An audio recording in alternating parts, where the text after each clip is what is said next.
Curse of the Kichai Shaman, Chapter 13. Next assignment. Monday, October 2nd, 2023.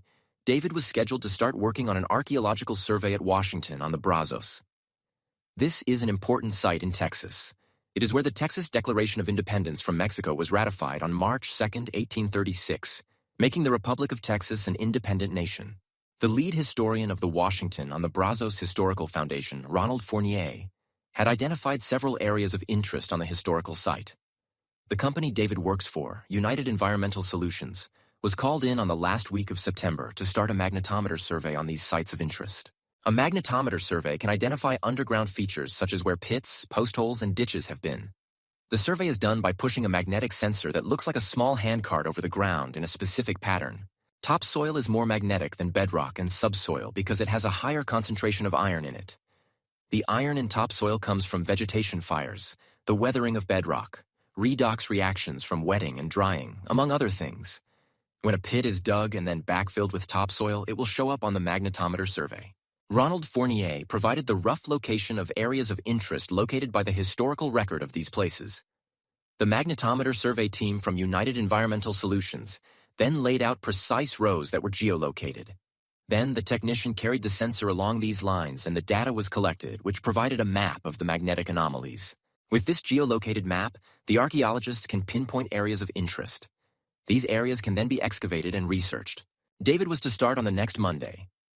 That Sunday, October 1st, he drove the 120 miles to Navasota.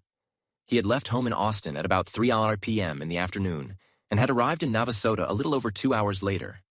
It was 5:10 p.m. when he went into the Comfort Inn and Suites on State Highway 6 and checked into his room.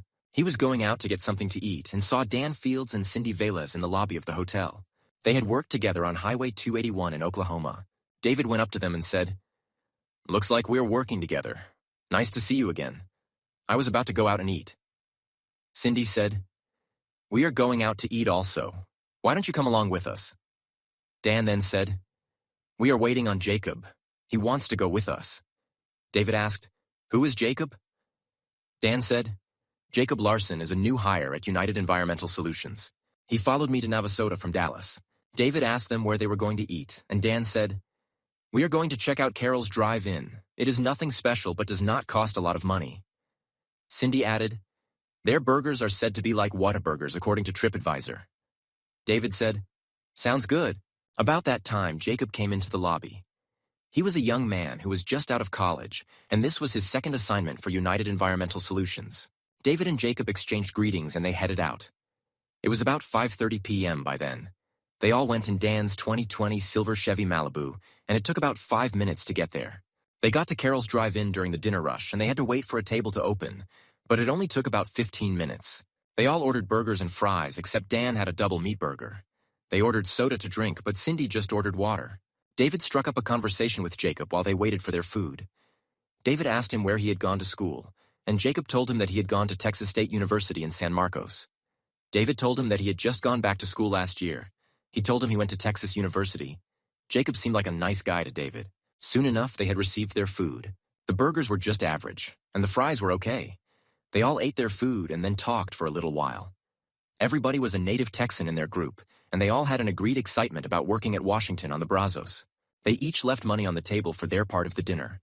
Carol's Drive-In was not the best place that they had been, but the price was reasonable.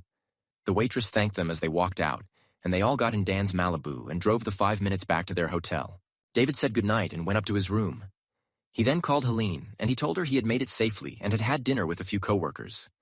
He told her about meeting the new guy, Jacob, and that he seemed nice. He told her that nothing seemed out of the ordinary, and he had hopes that nothing bad would happen on this assignment. David was tired and decided to go to bed early. He took his gun holster out of his waistband and put it in easy reach on the nightstand. He took off his pants and shirt and put on a t-shirt and laid on the bed and watched the television until he went to sleep. David got in his truck and started the engine. The air conditioner was on high. He stared into the vent, and everything went black. When he opened his eyes, he was inside a dark room lit by a single big black candle. He reached for his gun, but it was gone. He started pounding on a metal door in front of him. He then felt a warm hand on his shoulder. He turned around, and in the dim light of the black candle, he saw 3 young women. The one who had put her hand on his shoulder then said, Don't worry. They are looking for you, but they won't get you. You are a true hero, and true heroes can never be defeated by evil. David woke up. He was in his hotel room with the television on. He looked over and saw his gun on the nightstand. He had just had another realistic dream. It was about 4 a.m. in the morning when David woke up from his dream. He turned off the television and tried to go back to sleep but could not. About 2 hours later, at 6 a.m., his alarm went off on his phone. He got out of bed, took a quick shower, and got dressed. He put his pistol in his waistband and his phone in his pocket. He went to his camera bag and got his GoPro camera. He took out the old memory card and put a new one into it that could record 12 hours. He also got the jaw clamp for his camera. He left his room and went down to the breakfast buffet. He had a big cinnamon roll and some coffee. He looked at his phone and checked the time. It was 6:48 a.m. It was about a 20-minute trip to get from Navasota to the Washington on the Brazos State Historical Site, and he had to be there before 8 a.m. in the morning. He headed out to the parking lot. David did not realize it, but he was suffering from a mild form of post-traumatic stress disorder. He was still paranoid that someone might mess with his truck. He opened the doors of his truck, got in and turned off the air conditioner, started the truck, got out and reached in and put the air conditioner on high and stood away from it for 5 minutes. Only then did he get in and drive it. He went down Highway 6 and went left onto Texas Highway 105 West for a good bit. Then he turned onto FM 1155 South for almost 2 miles. He then took a left onto Park Road 12, and less than a mile later was at the Washington on the Brazos State Historical Site. He pulled into the public parking area and pulled into a space. He hung his GoPro camera on the rearview mirror with it facing the hood and set it to record. He then got out and checked his phone. It was 7:19 a.m. when he checked. It had taken him less than 20 minutes to drive to work. He headed toward the conference center. They were supposed to meet at the Overlook meeting room at 8 a.m. that morning. When he got to the front door of the meeting room, it was locked, so he waited. About 7:30, Joan Gibson, the lady who had hired him at United Environmental Solutions, walked up and was with Ronald Fournier, the historian. Ronald unlocked the door, and they went inside the meeting room. David was a little paranoid. He had never told his company about the chemical assaults, the shooting, or the police reports that took place on Highway 181. Nobody said anything about it, so David's mind eased a little. Dan and Cindy were the next to show up. They came in and sat down at the conference table with David, Joan, and Ronald. About 7:50 a.m., Jacob, the new archaeologist, showed up. He was responsible for driving the company box truck with all the equipment in it. He said he had parked in the public parking and asked if that was all right. Joan said that it would be fine. Behind Jacob, 3 people who were responsible for the magnetometer survey came in and sat down. At exactly 8 a.m., the meeting started, and Joan got up and started to talk. She said, "For those who are new to this site, I am taking personal charge and will be the lead archaeologist. I feel that this site bears so much historical significance that I must do this myself. Dan will be the lead field archaeologist, and Cindy, David, and Jacob will be under him. The magnetometer crew has been here since last week and have a few more areas delineated by Ronald to survey," she said. Ronald then got out a large map, and the lead person on the magnetometer crew got out his map. Ronald pointed out where they needed to survey, and the lead magnetometer operator wrote down the coordinates. The magnetometer crew then left. Ronald then handed Dan a map that had grid coordinates on it laid over the magnetometer survey that showed all the anomalies. Ronald then said, "The first place we will investigate is the site of Hatfield's Exchange. Hatfield's Exchange was built in 1839 and was a large wooden structure. It had 2 floors with a saloon on the bottom and a gambling house on the 2nd story. It was owned by Basil M. Hatfield, who was a veteran of the Battle of San Jacinto and a Brazos River steamboat captain. You can see the outline of the foundation in the magnetometer anomalies that are here." Ronald pointed at the map. Then Joan said, "The first place we will dig is here." She pointed at the map. "Grid off 5 square meter units over this area. The coordinates are written down here. Put up a canopy over the dig site and another here to cover the screening site. The canopies, stands, screens, and shovels are in the box truck that Jacob drove. Jacob, move the box truck to here in the parking lot, as that is the closest we can drive towards the Hatfield's Exchange site." She pointed at the map showing Dan several locations for everything that she described. She then ended the meeting. And everybody went outside except Joan and Ronald, who were discussing other sites that showed anomalies on the magnetometer survey map. Jacob went and moved the truck to the place in the parking lot Joan had shown him. David, Cindy, and Dan then walked over to the truck, and they all began carrying the folded-up canopies to the place on Dan's map. When they got close to the general area, Dan pulled out his GPS device and located the precise location for the canopies. Dan and Cindy started putting up the canopies while David and Jacob made trips carrying the screens, stands, and shovels. The last thing they brought was a large toolbox with hammers, stakes, tape measures, pin flags, plastic ribbon, and bright-colored rolls of string. By the time they got the canopies set up and all the equipment to the Hatfields exchange site and set up, it was time for lunch. Dan suggested they go to a barbecue place that was just a few minutes away. Everyone agreed, so Cindy, Jacob, and David all got in Dan's silver Malibu with Dan, and they drove down Park Road 12 and took a right on FM 1155 until they came to our place. The restaurant was in a big old building that said H.A. Stoltz Groceries on the front in faded black paint with a smaller sign that hung down underneath that said Our Place.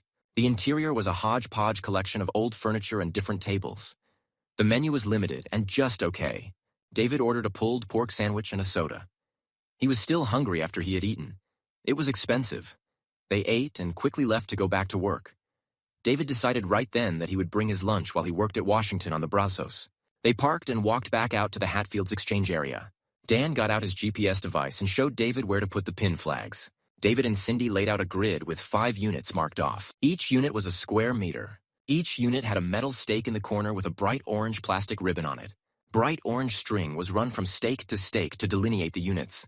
This process took some time as the grid had to be in the exact spot. They finished about 4:15 p.m. and Dan said they would start digging first thing in the morning.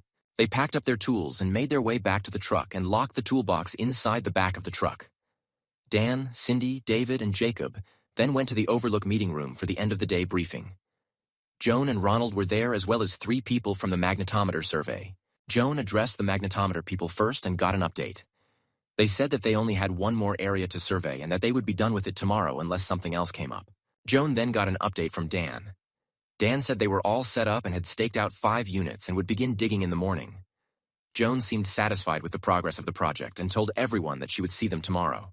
Everyone got up and left. David hung back a little while and waited until the others left the parking lot. He then went to his truck and got his GoPro camera off the rearview mirror. He quickly fast-forwarded through the last 2 hours of the video and made sure no one had been around his truck. He got out his phone and found a convenience store that had a buffet, and it was just down the highway from his hotel. He did not purge his truck like usual, but when he drove off, he did not run the air conditioner, but instead rolled the windows down. He drove there and had dinner and bought himself some sports drinks and 2 pre-made sandwiches to have for lunch the next day.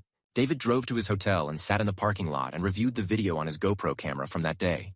He fast-forwarded through the video and stopped every time he saw something. He saw people near his truck 3 times, but they were all just walking by. He set the camera to record over the video from that day and hung the camera back on the rearview mirror pointing at the hood. He then went into his hotel room, took a shower, and got ready for bed. He put his gun on the nightstand beside his bed. He had kept it on the bathroom counter while he showered. He laid down and called Helene. Helene answered the phone. They exchanged pleasantries, and then Helene told David that the people renting the guest house had seen a man outside looking at their house. He was outside for about an hour, and it unnerved the renters in the guest house so much that they took a picture of him out their window. When they finally went outside to confront him, he quickly got in a black sports utility vehicle and drove away. David asked her to send him the photo. She told him it was on the renter's phone, but she would have them send it to him after their call. They talked a while, then said goodbye and hung up. A few minutes after the call, David got a text from the renters that said, "This is the man who was watching your house." He left in a black sports utility vehicle. It was possibly a Toyota 4Runner. There was a picture of a man about David's age. He was dressed in long black pants and a black long-sleeve shirt and was wearing dark sunglasses. This worried David so much that he locked and loaded his pistol and put it on safe, so he did not have to pull the slide back and load around to fire it. David laid awake for a few hours before drifting off to sleep. He woke up in the morning, got dressed, left his hotel room, filled his cooler with fresh ice, and had breakfast at the buffet.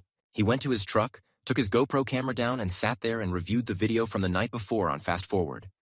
He did not see anyone around his truck. He then drove to Washington on the Brazos with the air conditioner off and his windows rolled down.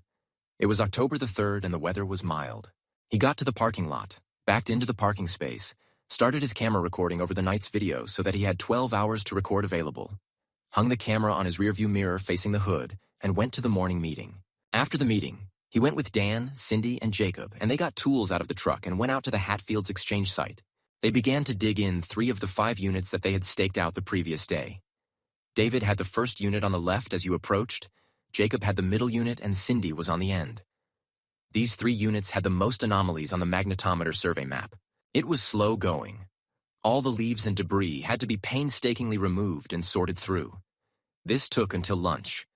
David ate his sandwich on the site, and by the end of the day, they had removed a few centimeters of soil that they put in buckets and screened. They had found no artifacts by the end of the day. After the end of the day meeting, David went to his truck and sat in the cab and reviewed the day's video. He was fast-forwarding through it when he saw something. He went back in the video and started watching at normal speed.